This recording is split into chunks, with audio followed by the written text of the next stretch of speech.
எனக்கு ரொம்ப பிடித்த கானா பாட்டு இதுதான். ஆரம்பத்துல கேட்டாங்க நீ ஒரு ஆளா, இப்போ தமிழ்நாட்டோட தலைப்பு செய்தி கேபிஒய் பாலா. ஆரம்பத்துல கேட்டாங்கப்பா நீ ஒரு ஆளா, இப்போ தமிழ்நாட்டு தலைப்பு செய்தி கேபிஒய் பாலா. செமையா இருக்கு, எனக்கு அந்த லைன் ரொம்ப பிடிச்சிருக்கு, அழகா எழுதிருக்காப்ல.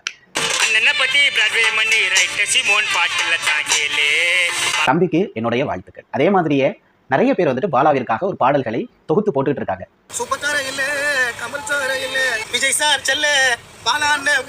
பொதுவாக ஒரு அரசியல் தலைவருக்கு பாடல் எழுதி கொடுக்கலாம், ஏன் நடிகர்கள் திரைப்படம் நடிப்பதற்கு பாடல் எழுதி கொடுக்கலாம், இன்னும் நிறைய விஷயங்கள் சொல்லலாங்களே. ஒரு புனிதருக்கு, கடவுளுக்கு, இப்படி ஒரு ஸ்பெசிஃபிக்கா இருக்கக்கூடிய ஒரு சிலருக்கு மட்டும்தான் பாட்டுன்னு ஒன்று இருக்கும், அப்படித்தானே? ஆனா கேபிஒய் பாலாவிற்கு மக்கள் கொடுக்குற இந்த ஆதரவு அளப்பெரியது.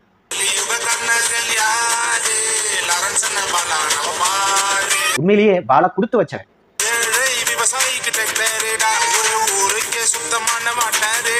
ஆனா உன்னால பலன் பெற்றவர்கள் எல்லாம் சந்தோஷப்படும் பட்சத்துல சில பேர் ஏன் அங்க வந்துட்டு பொங்கிட்டு இருக்காங்கன்னு எனக்கு தெரியல. அப்படி தட்டி விட்டுட்டு போய்கிட்டே இரு, சரியா? நீ கவலை எல்லாம் படாத, நாங்க இருக்கோம்.